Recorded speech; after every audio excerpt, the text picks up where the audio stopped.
안녕하세요. 네, 연차를 알차게 모아서 여행하는 유재입니다. 이번에 설 연휴 제가 발리 다녀온 여행 영상 잘 보셨나요?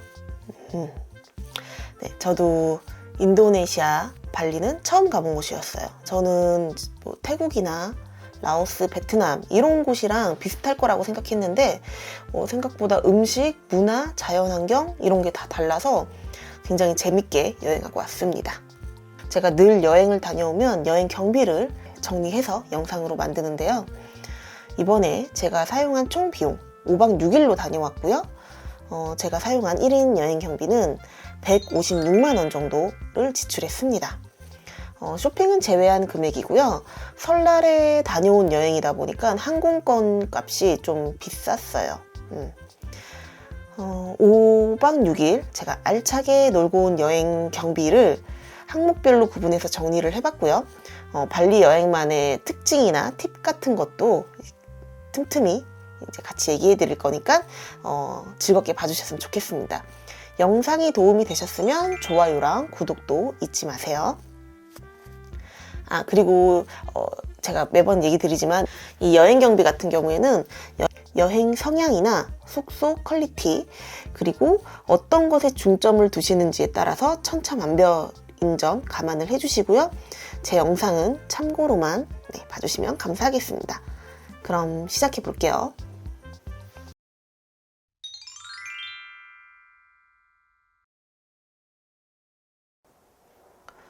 네, 먼저 항공권입니다. 저는 싱가포르 항공을 타고 발리를 다녀왔는데요. 설날 연휴에 가다 보니까 항공권 가격이 비쌌어요. 네, 싱가포르에서 경유하는 항공편임에도 직항도 아니었는데 84만 원에 발권을 했고요. 싱가포르 항공 자체는 워낙 평이 좋아서 편하게 잘 다녀왔습니다. 기체도 좋았고 기내식도 잘 나왔어요. 발리 같은 경우가 인도네시아 정책상 항공 슬롯이 많지 않대요. 그래서 국내 저가 항공도 운항을 안 하고 그러다 보니 항공편의 가격이 좀 비싼 편입니다. 다만 저는 설 연휴에 갔음에도 불구하고 84만 원에 발권을 했는데 이게 비싼 건 아니거든요. 그래서 제가 거의 1년 전에 발권을 해놨기 때문에 연휴에도 불구하고 좀 나름 나쁘지 않은 가격으로 발권을 했어요. 명절에 여러분이 여행 계획이 있으신 분들은 무조건 빨리 발권을 하시기를 추천드립니다. 특가도 안 나와요, 명절은. 네. 다음은 숙소입니다. 발리는 보통 숙소를 가시면 꾸따, 스미냐, 그리고 우붓 쪽이 예전에 많이 가시던 곳이고 최근에는 짱구 이쪽까지도 많이 핫해졌대요. 그리고 그 외의 지역들 이제 먼 곳들 이렇게 많이 가시는데 최근에 짱구는 리조트가 많이 지어지다 보니까 좀 신상 리조트들이 많다고 하더라고요. 그래서 저희도 그쪽이 짱구가 최근에 뭐 핫해졌다고 해서 그쪽으로 숙소를 예약을 했고요. 저희 리조트도 비교적 새 거였는데 대신 공사 중인 곳들이 많아서 좀 시끄러운 편이긴 합니다. 저희는 수영장도 있었고 조식까지 포함해서 트윈베드 5박에 53만 원 정도에 묵었습니다. 조식이 잘 나오더라고요. 다음은 관광 관련 항목이에요. 저희는 1일 투어를 예약을 했어요. 여러분이 이제 발리 가시면 꼭 찍는 저 천국의 문에서 사진 찍는 것들이 있거든요. 네, 이 램프양 사원에서 찍는 천국의 문 그리고 발리 스윙을 타는 이곳들이 개별로 가려면 정말 그 거리가 멀고 대중교통으로도 없고 그리고 이게 멀다 보니까 차도 많이 밀리고 시간은 굉장히 많이 소요해요. 그래서 보통 1일 투어 이렇게 많이 묶어서 가시는데 저희도 묶어서 다녀왔고요. 여러분이 발리 가면 꼭 찍는 사진 램프양 사원 그리고 발리 그네 타는 거 그리고 폭포 사원까지 한 4-5군데 스팟을 막 차로 하루 종일 다녀요. 그래서 저희만 사용하는 프라이빗 차량에 기사님까지 포함된 간단한 가이드까지 해주시는 투어였고요. 입장료, 점심 식사, 그네비 이런 거 다 포함이었어요. 제가 추가로 지불한 건 발리 스윙 탈 때 드레스 대여비 한 5천 원 정도만 추가로 결제를 했습니다. 저희는 1인에 한 74,300원 정도 되는 투어를 예약을 했고요. 가시는 분이 한국어를 하시는지 한국어를 하시면 더 비싸겠죠. 그리고 사진을 되게 잘 찍어주시는 분인지에 따라서 단가는 달라요. 저희는 제일 기본으로 아저씨가 오셔서 그냥 영어 가이드만 해주셨고 사진도 그냥 기본만 찍어주시는, 어차피 저희들끼리 찍으니까 필요 없어서 이렇게 했습니다. 다음은 저희 비치클럽을 갔어요. 발리 가시는 분들이 비치클럽 많이 가시는데 저희도 제일 유명하다는 핀스 비치클럽을 예약했습니다. 당일에 만약에 여길 가시면 남은 자리를 봐서 그냥 이렇게 테이블 자리 앉을 수 있어요. 근데 저희는 좀 그냥 어차피 가는 거 즐기자 해서 사전에 예약을 미리 해서 비치 체어를 1인당 1개씩 대여를 했고요. 이게 금액이 97,000원 정도예요. 근데 이게 어떤 시스템이냐면 97,000원만큼 내가 먹어야 돼요. 그래서 제가 주문하는 음식이나 술에 따라서 계속 여기서 차감을 해갑니다. 97,000원에서. 그리고 환불이 안 되기 때문에 계산을 잘 해서 최대한 내가 낸 돈을 최대한 잘 사용을 하고 와야 합니다. 저희도 하루 종일 진짜 많이 먹었고요. 뭐 맥주, 칵테일 이런 종류도 계속 먹었습니다. 뭐 맥주는 하나에 한 6,000원 정도, 그리고 음식도 하나에 뭐 15,000원? 뭐 이 정도 선이라서 비싸진 않은 편이고요. 그래서 저희 2시 전에 들어가서 거의 한 8시, 7시, 8시까지 있다가 나왔습니다. 좌석이 어디냐에 따라서, 그리고 몇 인석이냐에 따라서 그 미니멈 차지가 굉장히 천차만별이에요. 미리 예약을 가실 분들은 하고 가시면 좋은 자리 가셔서 푹 쉬다 오실 수 있을 것 같습니다. 네, 식비인데요. 전체 밥 먹은 걸 다 보여드리기에는 영상이 길어질 것 같아서 몇 개 식당 영수증을 같이 보여드릴게요. 먼저 1일차 저녁에 저희가 간 페니 레인이라는 깔끔한 밥집이에요. 인증사진 찍으러도 많이 오는 곳이고 단가는 로컬보다는 높은 편입니다. 음식값이 6,000원에서 7,000원 정도 하는데 보시면 여기에 서비스 차지랑 세금까지 또 붙어요. 그래서 총 금액이 41만 4천? 하나로 하면 35,200원 정도인데 2명이서 먹었으니까 비싼 편은 아닌데 로컬은 훨씬 더 저렴합니다.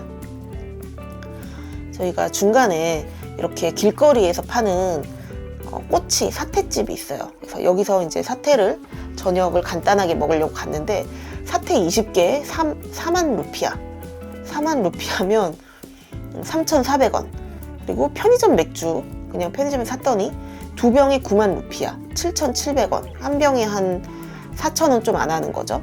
이렇게 해서 2명이서 10,000원 조금 넘게 저녁을 해결할 수도 있습니다. 이제 이런 데는 서비스 차지나 텍스도 안 붙으니까요. 로컬 푸드도 에어컨 나오는 이런 곳에 가면 저희가 렌당이나 박소, 옥수수 튀김 이렇게 인도네시아 로컬 푸드를 먹고 싶어서 갔는데요. 여기도 가격대는 좀 있는 편이었어요. 맥주까지 다 해서 저희가 여기도 역시 서비스 차지랑 세금이 붙었고요. 이렇게 해서 35만 500 루피아. 하나로 하니까 한 3만 원 정도 먹었습니다. 이런 데 가면은 두 분이서 먹으면 3만 원 생각하시면 될 것 같아요. 음료까지 먹는다고 치면. 네, 다음은 디저트 쪽 가볼게요. 이제 디저트 저희가 아사이 볼이라고 이런 음식은 한 개에 8,800원으로 가격은 비싼 편인 것 같아요. 디저트류는. 그리고 중간에 저희가 젤라또도 먹어봤는데 젤라또 가격도 한 개에 한 3,500원 정도로 저렴하진 않더라고요. 네, 다음은 커피. 네, 제가 스타벅스로 물가 비교 많이 해드리는데 스타벅스 아이스 아메리카노 벤티 사이즈가 한국에서는 5,500원 정도 하잖아요. 네, 발리에서는 한 잔에 4,300원이었어요. 한국보다는 1,000원 정도 저렴했네요. 이제 또 다른 비치클럽인데 여기는 그냥 저희가 차지 안 하고 그냥 워크인으로 들어가서 테이블 그냥 남은 테이블 들어가서 먹은 건데요. 여기 같은 경우에는 피자나 오징어 튀김 가격도 그렇게 비싸지 않았습니다.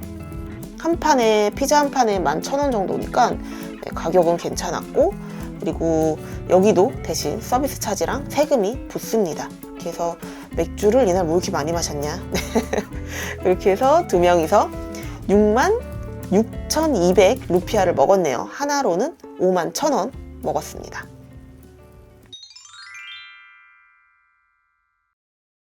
네, 말도 많고 탈도 많았던 교통비입니다. 발리는 비자를 받아야 돼요. 그래서 저 비자를 뭐 한국에서 미리 하고 가시는 분들도 있고 저희 같은 경우에는 도착해서 받는 도착 비자를 받았는데 인당 43,500원 정도를 내고 비자를 받았습니다. 이게 인터넷으로 하는 것보다 조금 더 싸더라고요. 그리고 발리는 보통 그랩으로 다 이동을 해요. 왜냐면 대중교통이 거의 없다고 보시는 게 그리고 도로가 좋지 않다 보니까 교통체증이 진짜 심하거든요. 스미냑에서 짱구 올 때는 퇴근 시간이랑 겹쳐서 거의 2시간이 걸리더라고요. 그러니까 그랩 가격 자체는 비싸지가 않았어요. 가는데 뭐 해봤자 4-5천원, 뭐 어떤 때는 2-3천원에 가기도 하고. 근데 이 그랩이 교통체증이 심한 지역은 아예 그냥 호출 거부를 하는 경우도 저희는 있었고요. 타다 보니까 너무 길어지니까 기사님이 이제 싫어하기도 하고, 그래서 저희는 팁을 좀 이렇게 더 많이 드리는 곳도 있었고. 아무튼 발리는 진짜 대중교통이 교통편이 좀 힘들었어요. 왜냐면 차가 너무 막히니까 시간도 아깝고. 네. 여러분이 오토바이 타는데 거부감이 없으시면 그랩 오토바이를 불러서 다니시면 그래도 좀 교통체증 없이 다니시고 시간도 절약할 수 있고 정신건강에도 좋지 않을까 싶습니다. 마지막 날 호텔에서 공항 가는 거는 저는 그냥 호텔 택시 마음 편하게 불렀습니다. 네, 이렇게 여행을 끝냈어요.